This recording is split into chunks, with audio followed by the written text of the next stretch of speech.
It's Patrick Blackrock. I P Money Patrick, back with another epic video. So, straight from Thailand, the Swadika, the land of the Swadika land. And I just want to do an update on my YouTube channel so my channel doesn't die if it's not already dead already. We got a lot going on. I got a lot going on. First of all, I want to make something. It's in Thailand. It doesn't matter where you are. There's always ants. Always ants. I'm in a brand new high-rise condo and I still deal with ants. Sometimes spiders. But don't let it scare you. Couple of ideas. In a deep dive in the world of finance. And one thing from Aristotle, Socrates, Onassis, always carry a notebook and write down when you meet people, meet a man, write down everything about them. So when you meet him again, you know exactly what he or them are worth. Back to the world of finance. Man, on last Monday, that was a big knee-jerk reaction in the market, and a lot of us just thought that was a lot of blood, lots of blood in the market. So we were just mopping up the blood from the market. And if you know what you're doing and you already done your market analysis and you have a number of companies that you have on your radar, because what I'm going to be doing is converting or trying to, I haven't made the decision fully, is to convert this channel to a finance channel. This is something that I enjoy doing, and I believe it's going to help a lot of guys that have been following me on my channel in pursuing financial freedom. Because nowadays you can make money online, no doubt, and live off of that, creating value online if you know what you're doing. So me, myself, I'm a value investor. I do sometimes what is called medium high frequency trading, a bit, allegedly. That's something that is on the table for me as well. I don't want to disclose everything, but I am a value investor. I like value investing. And Warren Buffett, Charlie Munger, those are some of the people that I do follow. I like Gene Simon as well, Peter Lynch, and some of the other guys. But yeah, on Monday, there was a lot of blood on the streets. And we just kind of followed George Soros' methodologies in mapping up the blood on the streets. And now, right now, we're sitting good because I've seen the market rebounding. And the reason why I was able to do that is that I knew that the companies that I was buying have great earnings per share. And most of them are dividend paying. It's good to have a dividend paying company. So when the knee-jerk reaction with Deepseek coming out of China, I was on Reddit streets and a lot of people were saying they deep-throated the whole market and the market gagged. But yeah, a lot of selling was going on in the market, but I knew that the companies that I was already holding on, that I was already in on, have great, excellent moats around them.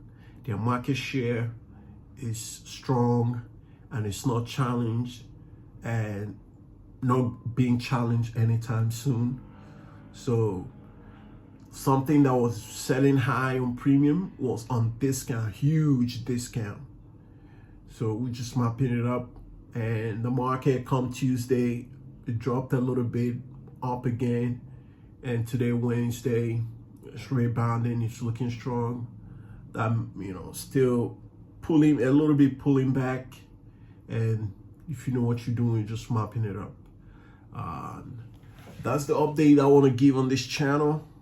I haven't made the decision fully to go full finance, because YouTube these days is very competitive. So everyone is on YouTube. Even all the legacy medias now have YouTube channels, including people who used to be on legacy media and now left. Everyone got a YouTube channel. All the football players, Cristiano Ronaldo, they all got YouTube channels now. All major league sports. Everyone, I was looking the other day, Ferrari, the team Ferrari, the motorsports, has a YouTube channel. So YouTube is not what it used to be. Now YouTube, I mean, you gotta have a team. This ain't just I'll record a video and throw it up there, let whatever happens happen. Like YouTube these days is more of building a community. It's not really like you can't really you can still make money on YouTube, but it's not what it used to be. The competition is fierce these days. You competing with multi-billion-dollar companies on YouTube these days. And I mean, look at recently, CNN just fired a lot of the people from their legacy media. I think about 200 people, and they moved and hired about 100 people for digital to do digital media, which is like YouTube. So it is a very competitive space these days, and you gotta bring your A game. So if I'm gonna do a finance channel, it's more of going to be a small community where we just kind of, I talk about, you know, we share ideas. I talk about what I'm doing and how I'm doing it, and you just have a community where we discuss things and push each other forward. That's what it's going to be about. Because I try to do the traveling thing, the life in person vlogging. It's a lot of work, and I wish I started it back in 2013 when I was doing exchange program in South Korea, and I thought about it originally, but it didn't happen. Other things have happened, and I have no regrets, because hey, I'm here now.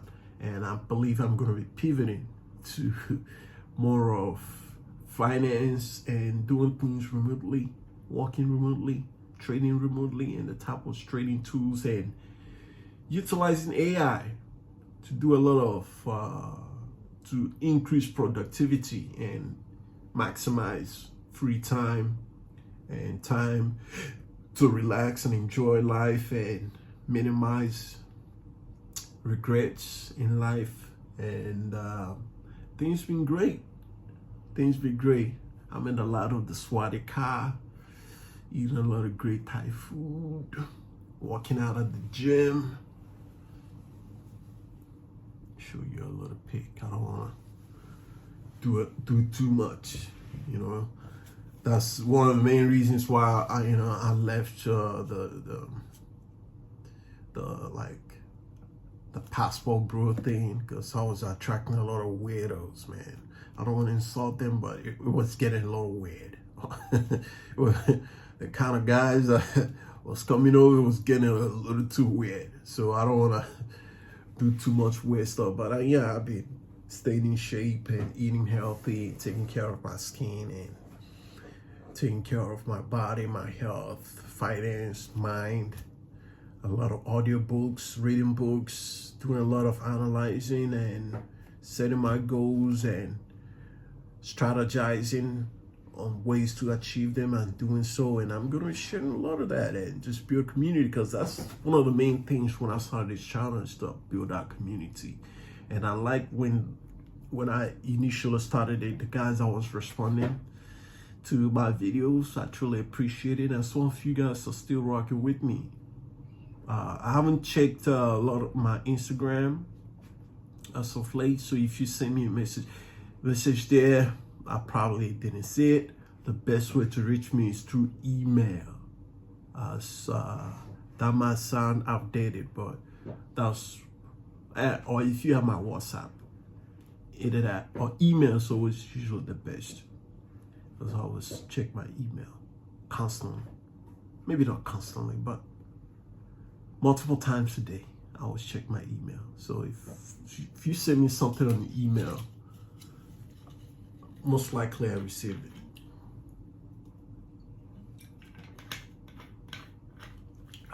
So that's the update on this channel. What do you think in terms of AI? What do you think the world is going to look like?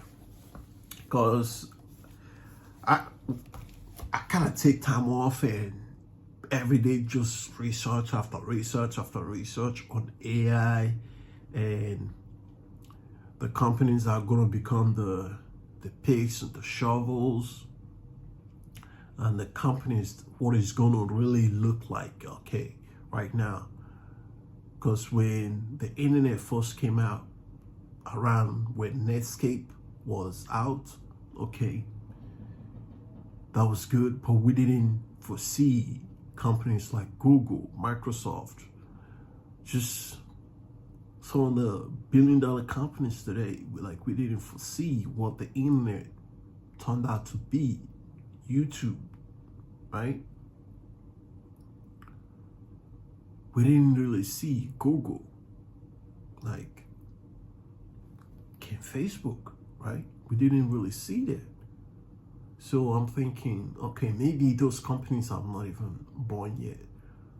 However, with all the data centers being built, what is it that needs to run? And right now, electricians are in high demand. High demand. Energy, high demand, right? So you're looking at even companies that produce natural gas, their stocks is booming. Exxon, for instance. And you're looking at, okay, some of these things is gonna become obsolete and some are gonna on the future. Like, I've been like doing deep dive, and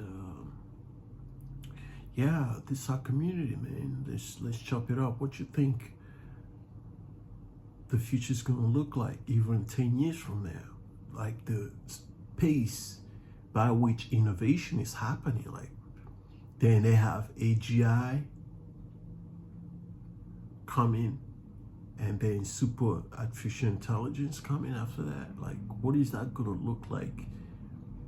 Even with Deepseek right now, like, I've been using it.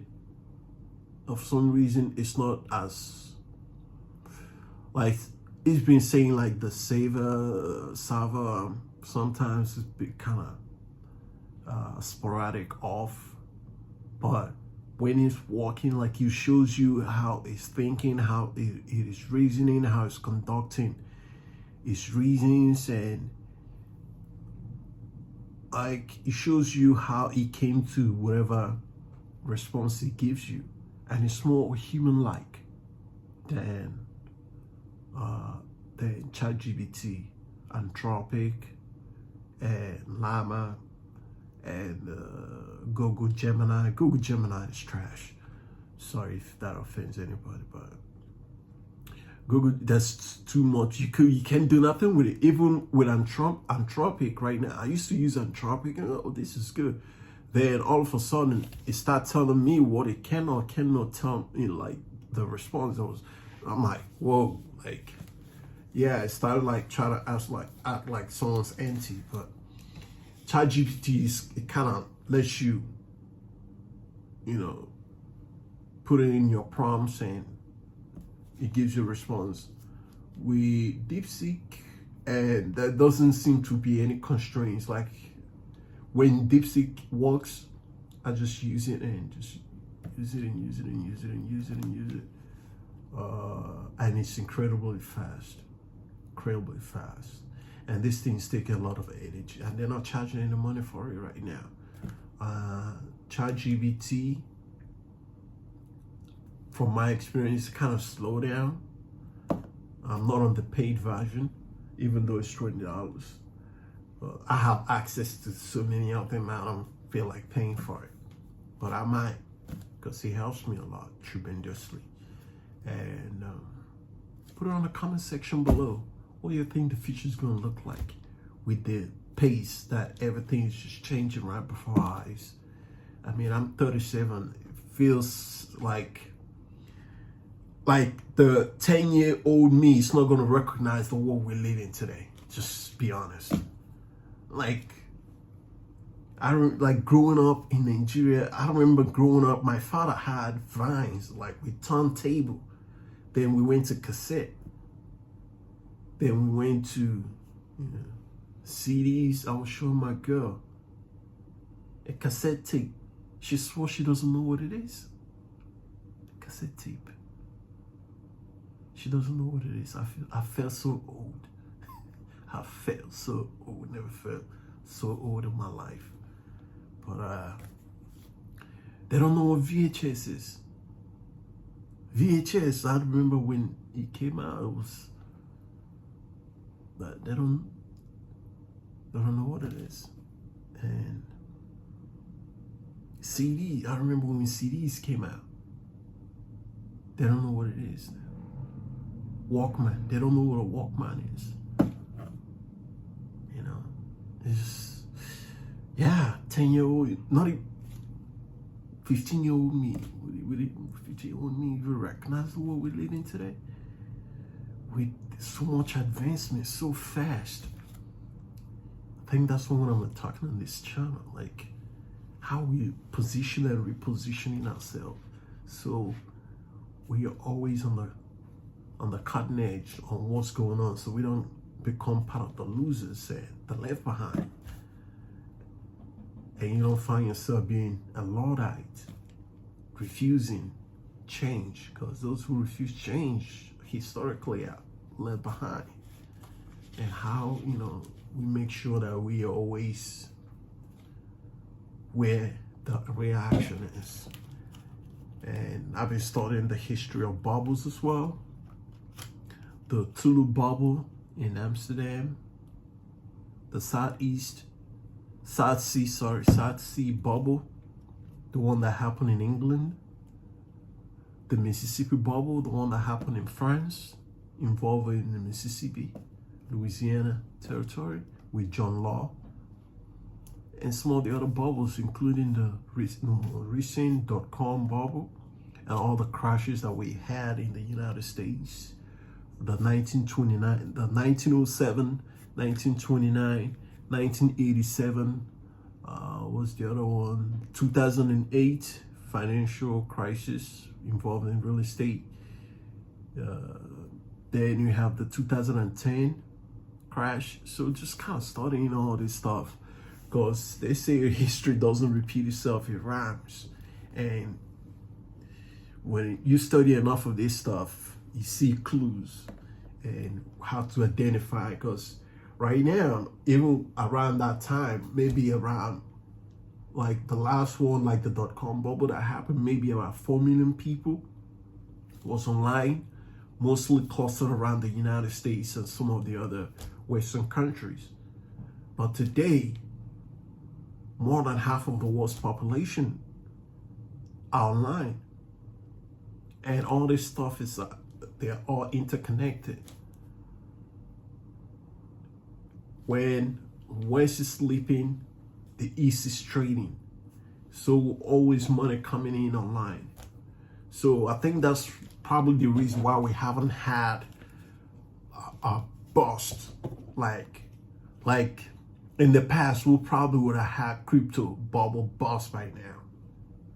So right now, it's not busting, almost like it's weaving around. Like first it started with Bitcoin, then we went to altcoins and NFTs, meme stocks, now meme coin, but it doesn't like bust. It kind of money weaves around to some other areas, and you have losers, you have whales, big fish eat little fish, and it just kind of like a roller coaster goes up, because it just kind of weaving around. Even in that weaving, even though there's not a big bust, there's still a lot of losers in there. there's still a lot of people that are getting their fingers burnt in there. And how you make sure that what you're putting your money in is solid enough and know when to take it out. Because if you're on the outside investing in, the guys on the inside are always, the house, they say the house always wins. So you want to make sure like you are putting money with people with solid characters, a moral a character that is pointing north. And you could look at their past and make sure, okay, this is the kind of person that I want to put my money in. And you don't become like back in, go there. Back in the day in England, the usual suspects in Exchange Street, mostly of Italian, Irish, Scottish, Jews. That was just like, back in those days, they called bubble is like swindling someone. If someone swindled you, they would say you just got bubbled out your money. And those were mostly the people that was doing that was those four races or people.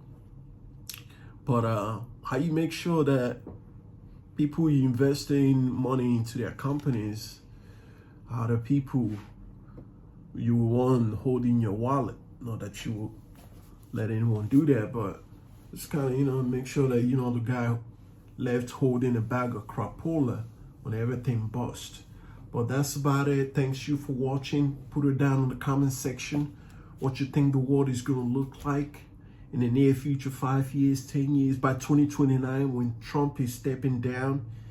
If he ever steps down, what do you think the country or the world is even going to look like with the trade wars and the tariffs? And a lot of people are going around kissing the ring, bowing down, kowtowing to him. The whole culture has completely changed from 4 years ago. The whole energy was completely different.